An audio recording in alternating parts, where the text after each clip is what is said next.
I'm about to take off in a few minutes. Hear the helicopter out there to Japan.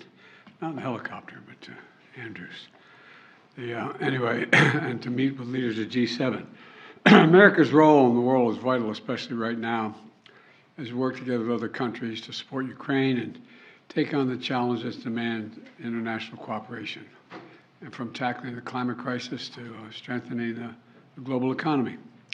And before I leave, I wanted to say a word about the status of negotiations with the congressional leaders. We had a productive meeting yesterday, and with all four leaders in the Congress. It was civil and respectful, and everyone came to the meeting, I think, in good faith. I'm confident that we'll get the agreement on the budget, that America will not default. And every leader in the room understands the consequences if we fail to pay our bills. And it would be catastrophic for the American economy and the American people if we didn't pay our bills.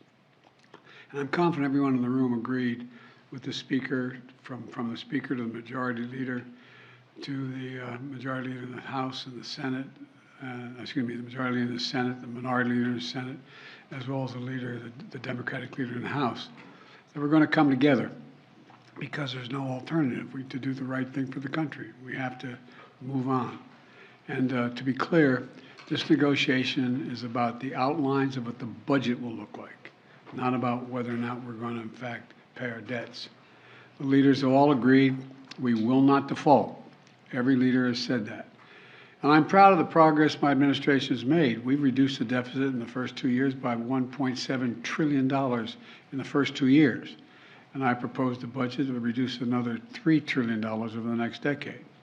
That includes more revenue by asking the wealthy and large corporations to begin to pay their fair share, and cutting subsidies that exist in the law now to big oil and big pharma.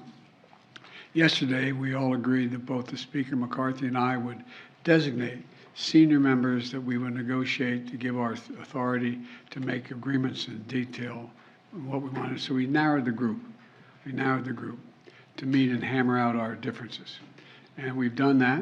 In fact, they met last night, and they're going to be meeting again today. And I'll be in constant contact with my team while I'm at the G7, and I'll be in close touch with Speaker McCarthy and other leaders as well.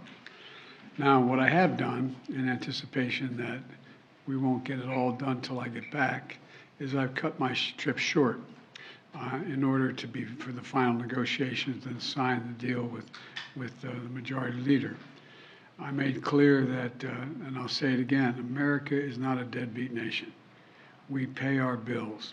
The nation has never defaulted on its debt, and it never will.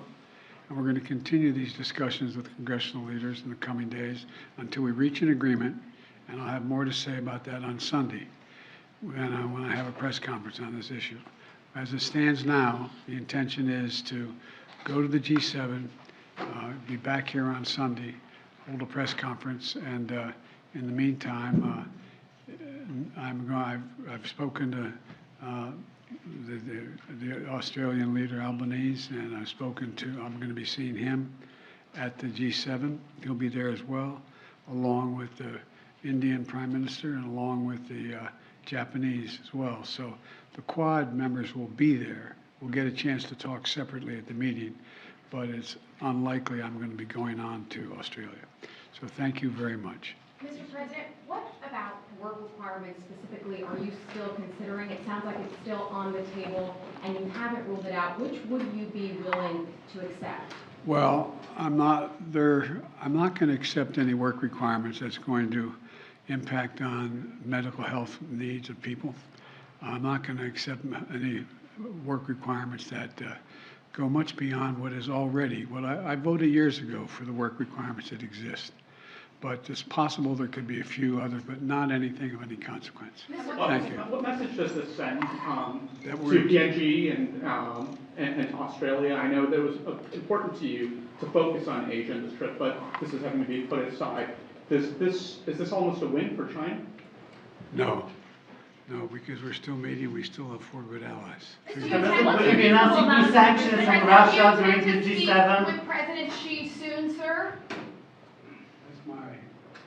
Whether it's soon or not, we will be meeting. You will be meeting or you will be speaking?